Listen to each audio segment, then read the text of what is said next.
Hey, what's up? It's Jim, and today I'm going to talk about The Lost World from 1925. The Lost World is one of the early precursors to what would be special effects in film, and is pretty much the beginning link to what would eventually become something like Jurassic Park. It's the first feature film to have stop motion animation within it, and it's actually the first time dinosaurs and people appeared on screen at the exact same time.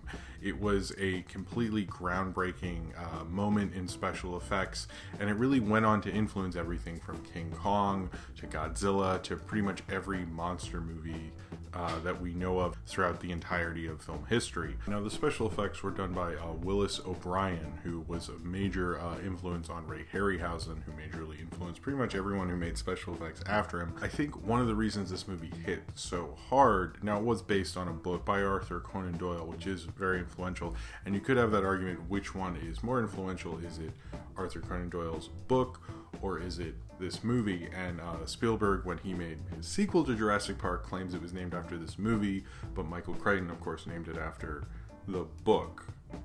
So it's kind of influences both. I'd say they kind of evenly do it, both for different reasons. Obviously, the plot was actually sort of changed to be more cinematic and more like what we know now is like kind of a big sort of quote unquote third act kind of big monster destruction sequence.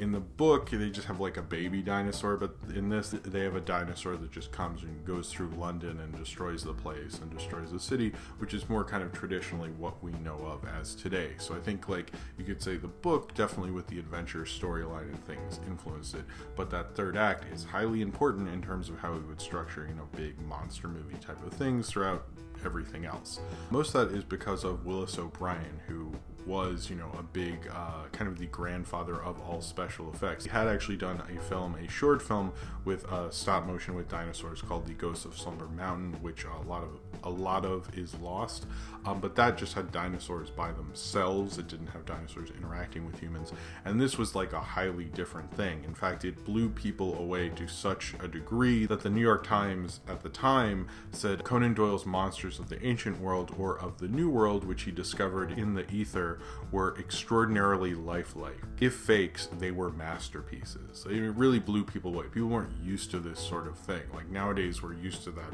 how this kind of story flows and everything like that. But at the time, it really blew people away because they didn't know you could have them in the same shot. You really Willis O'Brien really just blew everyone away. Really surprised everyone. Particularly, this is in the silent era, because they're feeling like they actually saw dinosaurs, actually existing, actually being able to see dinosaurs move in a movie. It felt sort of unreal, to be honest, much like how it felt to see Jurassic Park for the first time. You're like, oh my god, I'm actually seeing dinosaurs. Maybe that's not as special for kids today because you're so used to that, in terms of film, but particularly at this time it was kind of a film that surprised everyone. It kind of showed off the magic of the movies. And now Willis O'Brien would go on to do King Kong, which has a similar, or do the stop motion for King Kong, which has a similar plot to The Lost World, King Kong destroying the city of New York instead of London and everything like that. And you can kind of see, I don't know, I think Willis O'Brien didn't have much to do with the scripts or anything, but it almost feels like this is very much a precursor to King Kong, except you're spending way more time on Skull Island in The Lost World. I mean, it's not Skull Island, but which is sort of interesting. I like the adventure quality of this. This does feel like an old adventure. It's written by Arthur Conan Doyle. I'd never seen this film before this. I'd always sort of wanted to because I'm just curious, and I like watching kind of stop motion special effects, and particularly because this was a silent kind of special effects movie, which I don't think there are very many of. The film kind of starts off a little slow, kind of like an older adventure film does, where you're kind of flowing and moving in a slower way, and you're kind of taking a while to get into it. And it took me a little bit, felt a little outdated, and you have to go through they go to the scientific society thing, and this newspaper guy, and this guy's missing, and setting it all up. If you've seen things like Atlantis, I guess is very similar to an Arthur Conan Doyle. The Disney film, The Lost Empire, is similar to an Arthur Conan Doyle story, and if you're used to that kind of format, but it really takes its time. Although once you really get into going to where the dinosaurs are on this plateau in Venezuela, which doesn't seem like like you'd have dinosaurs there, but whatever. Once you get to that part, I think this film really pops. You can really appreciate what it's doing. It does a lot of interesting things with film tinting. It looks particularly like there's a volcano at one point, so I guess this kind of like precursor to Fallen Kingdom in a way, because they have dinosaurs and a volcano, which sounds like sort of a ridiculous 12-year-old's fantasy, but it does happen. Even though it doesn't look like there's a volcano until the volcano erupts, it sort of just feels like they're playing like a Calvin and Hobbes sketch or something. But there is actually a volcano, and that part like became, with the red tinting, became very beautiful and things like that. But I think one of the things that really brings home this idea and makes it, that part, so much more interesting is what Willis O'Brien does with the dinosaurs. Is it's not just that this film has dinosaurs in it. I mean, that might be why you see it, but why that this film became so influential is because those dinosaurs have personalities. You see like a brontosaurus just like eating and noticing them like chopping down a tree and thinking about like, what the fuck are they doing to my home and stuff like that, that like you can tell what he's thinking. And that's kind of a bigger, you know, I mentioned the Felix the cat thing, where once you saw Felix the cat walking back and forth thinking, that's relatable, because most people, at least I'm pretty sure, think. So when you see someone thinking, that's relatable, because you can go, oh, I think I have to sit there and figure out how to do this thing. And when you see these dinosaurs actually having some thought and like kind of reacting to things and acting like animals, it makes them come more alive. You know, that's why probably the New York Times and everyone felt like these were, could they be real, because they were sort of relating in a little bit of a way.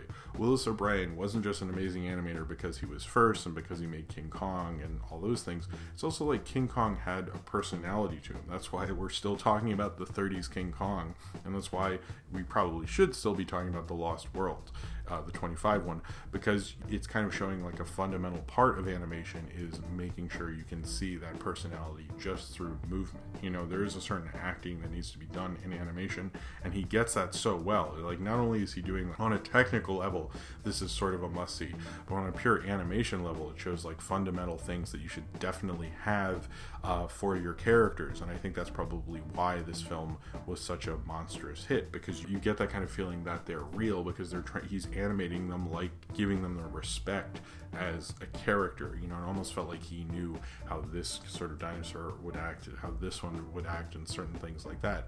And there's so many stop motion dinosaurs in this that you're kind of like, at the beginning there's just a few, and that's sort of what you expect, because you're like, hey, it probably took like forever to just do that. But then like when the volcano happens, there's like tons of them, and you're just like, holy shit, like this part must have taken forever. Like, it just seems to like up itself, and then you get to the part where the brontosaurus is loose in London, and that part is frankly amazing, because you have so many parts where like there's a part where the brontosaurus is about to step on a woman, and this guy like shoots the dinosaur, and you see the foot coming down on him, and it's just like that just blew me away, because if you know that time period, you're like, holy shit, like how did they even do that? They clearly had to build a foot coming down. And so much of this animation, like when you're watching the film, you see the dinosaurs in there, which are clearly miniatures, and they're trying to get it to match and stuff. The cutting between the two, I don't notice any problems between that. They match the set so well, it feels very naturalistic. There's so many like little technical things they did in here that like speak volumes and like make you feel within that world. Willis O'Brien, I think how he blew people away is like he really got that film to work. Now this film is, you know, it's a little like hindered down by being like an older adventure film. It's hindered down by the flow of it and certainly things like that, but also I think there are some, I guess, laughable and troubling or problematic things. There's definitely a character in blackface, which for 1925 it could be worse, I guess, but also it isn't great. I can kind of understand why people don't really want to deal with this film in that regard. There's also an ape man in this, which they kind of like get away with by saying like, I don't know, he might be a missing link or something. I don't know. He's definitely like, they want to acknowledge he's different from the actual monkeys who are in this film, but like they also don't want to like say what it is. They're just like, I don't know, he's like this weird thing or something. It's like, okay, I'm glad you found a reason for your bad makeup job, but like I like that Wallace Beery is in this. I'm a big Wallace Beery fan. Wallace Beery in the silent era is not as much fun and doesn't show as much personality for me. Maybe in some films, but not in this one really. And I guess he's playing English, which is sort of funny once you actually know what Wallace Beery sounds like. But I always like seeing him. I didn't realize it was him because it was so like, oh, this is an English guy. Like, and then I'm like, wait, that's Wallace Beery. Like, what's going on? And I think they do a good job of kind of like selling certain characters, like particularly Bessie Love. I think they really kind of show her perspective a lot. They have a pretty tacked on love kind of romance, which isn't in the original novel, and I don't really think adds too much to it, and they kind of like find a way to morally justify, because the guy who's involved is like supposed to be engaged, which is like really cheesy. But what you're really seeing this for is the adventure and the dinosaurs, and I think that part of it is really quite astonishing, because as you're watching it, it's not like you're seeing the same effect over and over again. It's like the film keeps topping itself in a certain way. As it keeps topping itself, you're kind of more and more brought in and fascinated. I was really brought in by the end part where the Brontosaurus is going through London, because I'm just like kind of surprised, just like how well and how much foreshadowing that was for what was going to happen. You can tell a sense of the original Godzilla in this. You can definitely tell with, the Lost World. Jurassic Park definitely has the whole structure of it is sort of similar to the Lost World.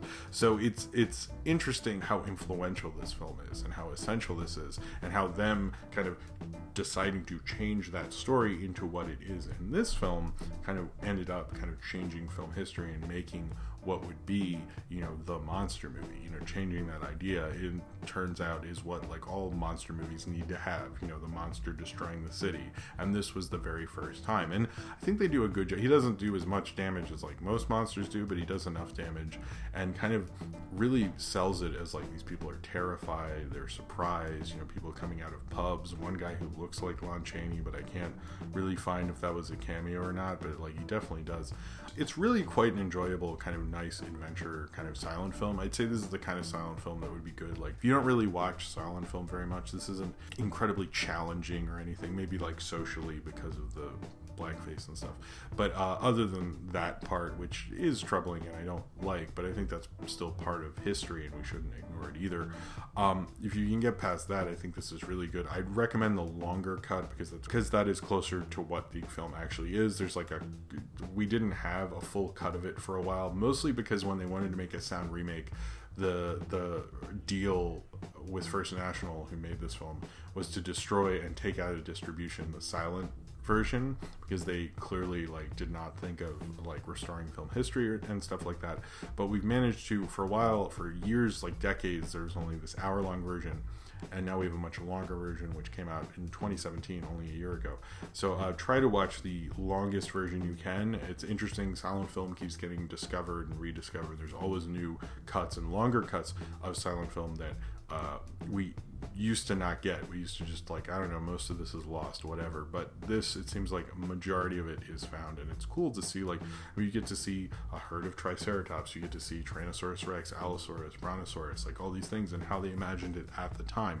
It's not accurate, I'm sure. Like the Jurassic Park films actually tried to be as accurate as they could at the time, even though it's like still a dinosaur theme park movie, but whatever.